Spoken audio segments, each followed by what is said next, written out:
Hi friends, this is Harry. Cinema bus அப்டேட்டில் ஒரு எக்ஸ்க்ளூசிவான லேட்டஸ்ட்டான ஒரு அப்டேட்டோட வந்திருக்குங்க. சன் பிக்சர்ஸ் இப்போ அஃபிஷியலாகவே பார்த்தீங்கன்னாக்கா சில ஃபோட்டோஸ் வந்து இப்போ ரிலீஸ் பண்ணிருக்காங்க. ஜெயிலர் செகண்ட் பார்ட்டோடைய ஷூட்டிங் பார்த்தீங்கன்னாக்கா ரேப்பப்பாக இருக்கிறத அவங்க அஃபிஷியலாக இப்போ வந்து அவங்க வந்து ட்வீட் போட்டிருக்காங்க. கூடவே 2-3 பிக்சர்ஸ் வந்து ரிலீஸ் பண்ணியிருக்காங்க. அந்த டீம் சன் பிக்சர்ஸோடைய அந்த டீம் பார்த்தீங்கன்னா ரஜினி சார் கூட நின்று ஃபோட்டோ எடுத்துக்கிட்டு அந்த ஒரு புகைப்படம், அடுத்தது நெல்சன் உட்பட எல்லாமே நின்று அந்த கேக் வெட்டி கொண்டாடக்கூடிய அந்த காட்சிகள், அதுவும் பார்த்தீங்கன்னாக்கா அவங்க ரிலீஸ் பண்ணியிருக்காங்க. இதில் குறிப்பாக பார்க்கணுனாக்கா 2 முக்கியமான நபர்கள் அந்த ஃபோட்டோவில் நமக்கு வந்து தென்படுறாங்க.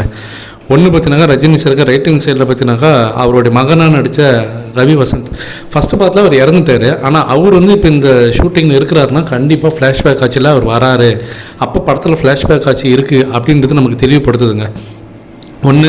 ரெண்டாவது, ரஜினி சாருக்கு லெஃப்ட் ஹேண்ட் சைடில் பார்த்தினாக்கா அந்த கேங்கில் இருந்த டீம், ஸோ ரஜினி சாரோட கேங்கில் பார்த்தினாக்கா அவருக்கு வந்து ஹெல்ப் பண்ண அந்த டீம் அவங்க அப்படியே இருக்கிறாங்க. ஸோ அப்போ அவங்க மறுபடியும் பார்த்தினாக்கா இந்த படத்தில் அந்த கேங்கை வந்து பார்த்தினா ரீயூனியன் பண்ணி மறுபடியும் அவர் ஏதோ ஒரு பெரிய சம்பவம் பண்ணுறாரு அப்படின்றது நமக்கு தெளிவாகவே தெரியுது. ஸோ இதன் மூலியமாக நமக்கு அஃபிஷியலாக கிடைச்ச தகவல் இதுதான். இதை தாண்டி ஒரு தகவல் நமக்கு ஒன்று வந்திருக்கு. ஜெயிலர் 3rd பார்ட்டுக்கான வேலைகளை இப்போவே ஆரம்பிங்க அப்படின்னு சொல்லிட்டு சன் பிக்சர்ஸ் பார்த்தினாக்கா நெல்சன் அவர்களுக்கு வந்து ஒரு க்ரீன் சிக்னல் கொடுத்துருக்கிறதாக தகவல் வந்துடுது. நெல்சன் இந்த படத்து மேலே ரொம்ப கான்ஃபிடண்ட்டாக இருக்கிறாரு. படம் கண்டிப்பாக ஃபஸ்ட்டு பார்ட்டு மாதிரியே தாறுமாறாக ஹிட் ஆகும் அப்படின்றதுல ஒரு கான்ஃபிடண்ட்டாக இருக்கிறதாகவும், 3rd பார்ட்டுக்கு இந்த படத்தில் ஒரு லீடு மாதிரி வச்சிருக்கிறது. அவங்க எப்படி ஃபஸ்ட்டு பார்ட்டில் சொல்லியிருப்பார் பார்த்தீங்களா, எவன் எங்கேருந்து வந்து உன்னை வந்து வெட்டுவான்னு தெரியாது, உன்னை அழிப்பான்னு தெரியாது, இது ஒரு பெரிய நெட்வொர்க்குன்னு சொல்லிட்டு ஒரு சின்னதாக ஒரு லீடு கொடுத்துருப்பாங்க.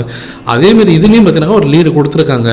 ஸோ தேவைப்பட்டால் 3rd பார்ட்டையும் எடுக்கிறதுக்கு வாய்ப்புகள் இருக்குன்ற மாதிரி அந்த படத்தில் காட்சிகள் அமைக்கப்பட்டிருக்கான்.